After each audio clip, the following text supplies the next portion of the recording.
So good morning everyone. My name is Farah Jane Guzman. I am the presenter for today. So first, I'm going to check your attendance. Very good. No one is absent for today. So okay, by the way, how are you today? It's good to know that you're all excited for this morning. Okay, now, so who can tell me what was the topic last meeting? Mr. Juandi? Very good. So the topic last meeting is about facilitate learning session. So now, our topic for today is all about establishing training requirements. So establishing training requirements refers to the process of identifying and defining the specific skills, knowledge, and abilities that individuals or a team needs to acquire through training. This process is essential for organizations to ensure that their employees are equipped with the necessary competency to perform their job effectively. The steps involved in establishing training requirements include the first is job analysis. So job analysis, understanding the roles and responsibilities involved. Second is identifying skills gaps. So identifying skills gaps, recognizing the difference between existing and required skills. So third is setting training objectives. So setting training objectives, defining clear goals for the training program. So fourth is target audience. So target audience is identifying the individuals who will benefit from the training. Five is training methods and resources. So training methods and resources, choosing the appropriate tools and methods for effective training. Six is the budget and resources.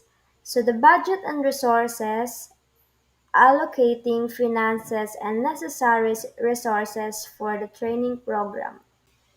Seven is assessment and evaluation. So assessment and evaluations, measuring the effectiveness of the training and assessing participant performance. Eight, feedback mechanism. So feedback mechanism is gathering input to improve the training program. Nine, legal and compliance considerations. So legal and compliance considerations is ensuring adherence to legal requirements and industry standards. 10. Documentation. So documentations, maintaining records and documentations for future reference and improvement. So each step is crucial in developing a comprehensive and effective training program tailored to the needs of the organizations and its employees. Good day everyone, my name is Katrina Pagayonan. I'm going to discuss you about the relevance of training requirements. The relevance of training requirements lies in their direct impact on the overall success and effectiveness of an organization. So, training requirements are crucial as they ensure employees acquire the skills and knowledge needed to contribute effectively to the organization's success. Well-trained personnel can enhance productivity, innovation, and overall efficiency, leading to a more successful and competitive organization. Here are several key aspects that highlight the importance of establishing and addressing training requirements. First is the enhanced job performance. This improvement in job performance can lead to increased productivity, higher quality, and overall success for both individuals and organizations. Increased productivity. This heightened proficiency can lead to a boost in productivity as workers are better equipped to handle their responsibilities streamline, process, and contribute more. Employee satisfaction and engagement. Interesting in employee development, recognition, and a healthy work-life balance are key factors in fostering satisfaction and engagement. Talent retention. When employees hire opportunities for professional development and skills enhancement through training, they are more likely to feel valued and invested in. Next, adaptability to change. By providing employees with the skills and knowledge needed to embrace new technologies and strategies, organizations empower their workforce to navigate in dynamic environments. Compliance and risk management. Proper training educates employees about relevant regulations, policies, and procedures, reducing the likelihood of non-compliance. Cost savings. Well-trained employees are more efficient and productive, reducing errors and the need for costly corrections. Succession planning reduces the risk of knowledge gaps and ensures that employees are prepared to step into higher level positions. Innovation and creativity. A culture that prioritizes continuous learning through training can become a fertile ground for innovation, driving an organization forward in a rapidly changing business landscape. Customer satisfaction. A well-trained staff can provide a higher level of service, handle inquiries or concern professionally, and contribute to positive customer experiences. Global competitiveness. Focus on an international market. Trends, cultural competence, and emerging technologies enable employees to stay competitive on a global scale. That's all. Thank you for listening. I hope you learned something. Thank you. Good afternoon, everyone. I'm Joanna Maria Orahonan. I'm the third reporter, and my topic is all about associate relationship of established training requirements and the learner.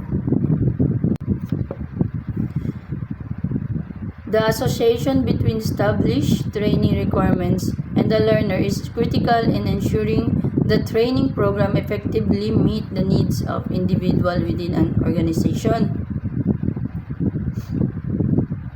For training programs to properly fulfill the needs of individual within an organization, there must be a relationship formed between the learner and the specified training criteria.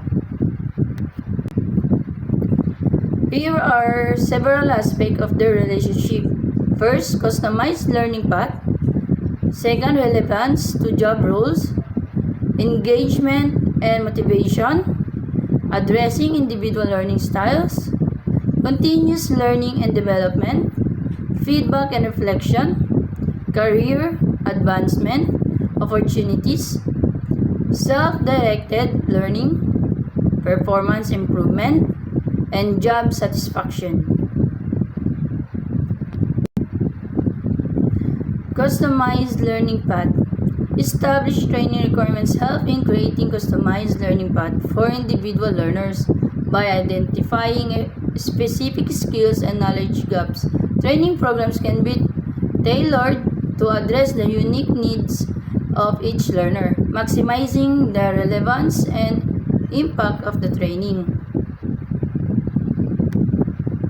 Having defined training needs make it easier to design unique learning program for each student.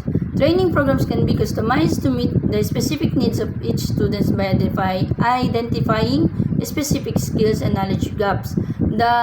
This approach maximizes the relevance and impact of the training. Next is relevance to job roles.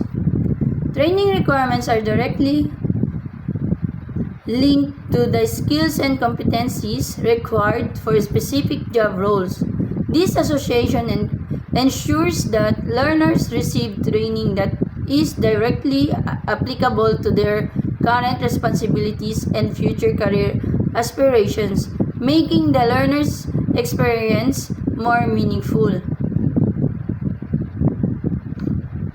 The knowledge and abilities needed for particular work responsibilities are closely related to the training needs by ensuring the training is directly linked to learners' current tasks and future career objectives. This association enhances the meaning of the learning process. Next, engagement and motivation. When learners see a direct connection between the training they receive and their job responsibilities, they are more likely to be engaged and motivated.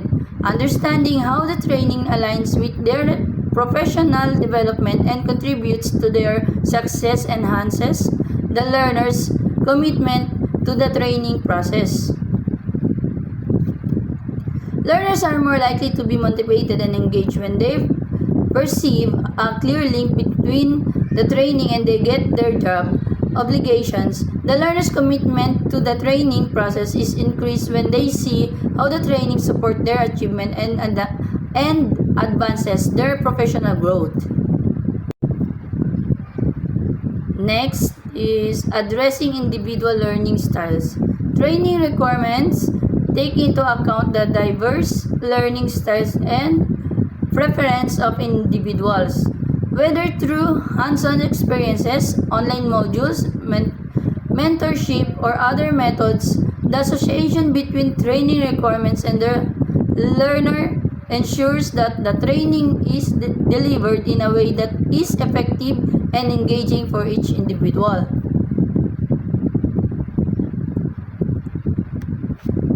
Individual differences in learning styles and preferences are included in the requirements for training. The relationship between training requirements and the learner guarantees that the training is provided in a way that is efficient and interesting for each individual, regardless of the mode of delivery, hands-on experiences, online modules, mentorship, or another approaches.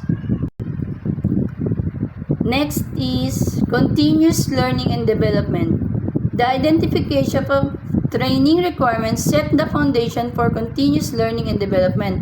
Learners are encouraged to view training as an ongoing process, acknowledging that their skills may need to evolve over time to meet changing job demands and industry trends. The basis for ongoing learning and development is established by identifying the training requirements. It is urged of learners to see training as a continuous process, understanding that in order to keep up with changing industry trends and work needs, their skill set may need to change over time. That's all my report, ma'am. And Jetri Lacasta Santos will discuss the feedback and reflection. Thank you. Good morning, ma'am. Good morning, classmates. So, I am Jetri Pila Santos. I am the fourth reporter of the Group 5. So, my topic is all about the primary levels of training needs assessment. So, training needs assessment can be conducted at various levels within an organization to address different scope or requirements.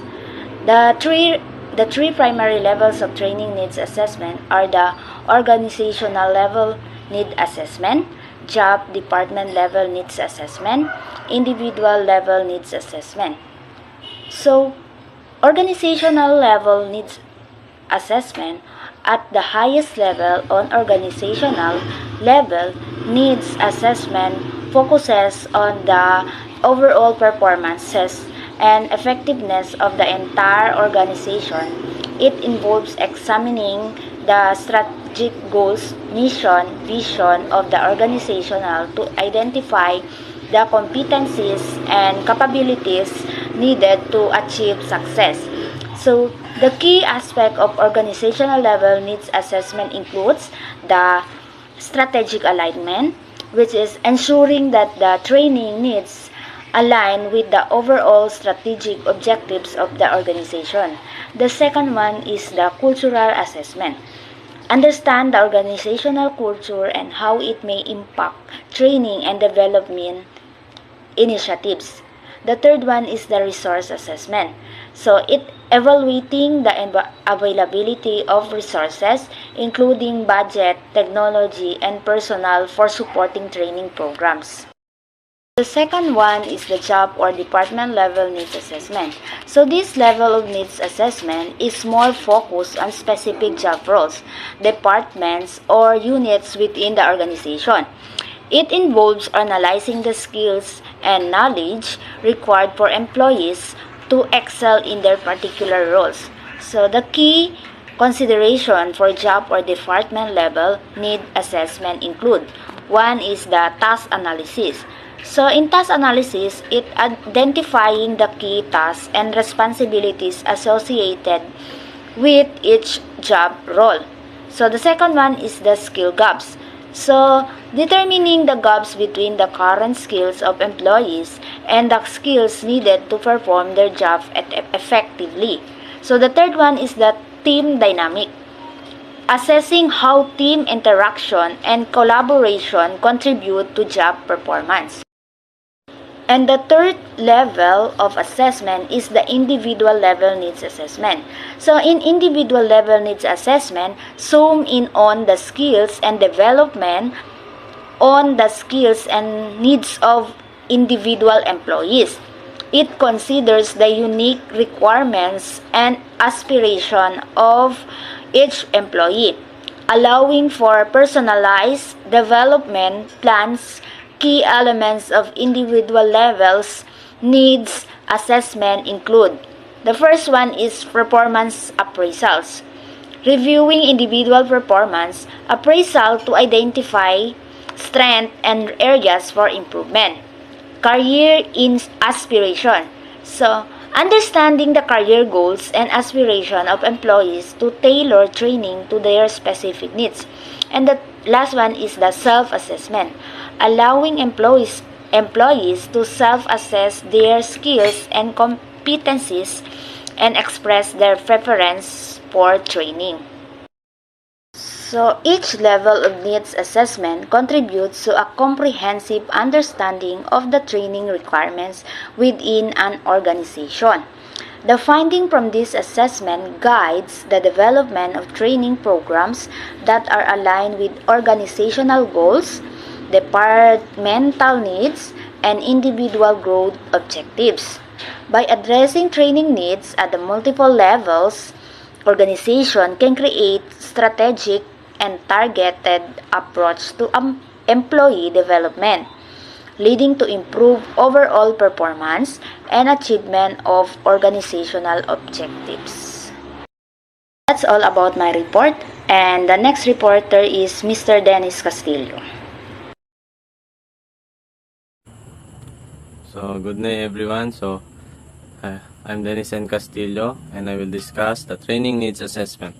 So, training needs assessment can be conducted at various levels within an organization to address different scope of requirements. So, this is the three primary levels of training needs assessment. So, organizational levels needs assessment, job or department level needs assessment, individual level needs assessment. So, organizational level needs assessment at the highest level. An organizational level needs assessment focuses on the overall performance and effectiveness of the entire organization. It involves examining and strategic goals, mission, and vision of the organization to identify the competency and capabilities needed to achieve success. Key aspect of organizational level needs assessment include strategic alignment. So, strategic alignment, ensuring that the training needs align with the overall strategic objectives of the organization. So, next is cultural assessment. So, cultural assessment, understanding the organizational culture and how it may impact training and development initiatives.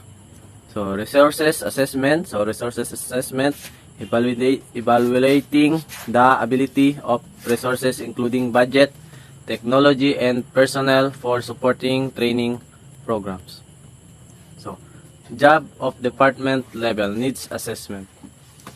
So, this level of needs assessment is more focuses on specific job roles, departments, or units within the organization.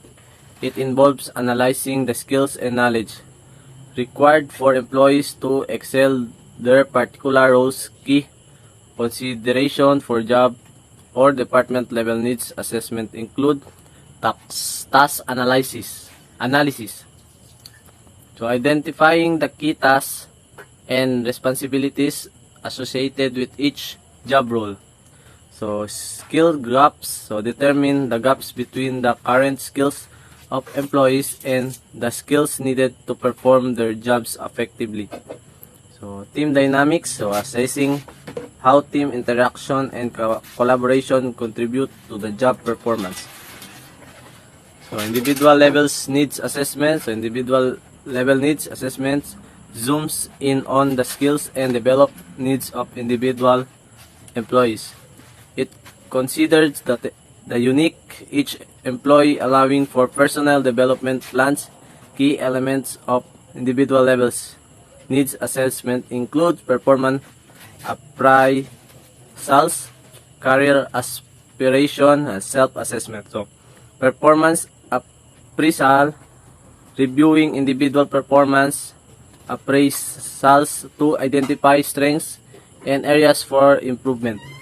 So, career aspiration, so understanding the career goals and aspiration of employees of tailored training to their specific needs. So, last, self-assessment. So, self-assessment allowing employees to self-assess their skills and competency and express their preference for training. So, each level of needs assessments contribute to a comprehensive understanding of the training. From this assessment guide the develop of training programs that are aligned with organization goals, department needs, and individual growth objectives. So by addressing training needs at multiple levels, organizer can create strategic and targeted approach to employee development, leading to improved overall performance and achievements of organizational objectives. So that's all. Thank you.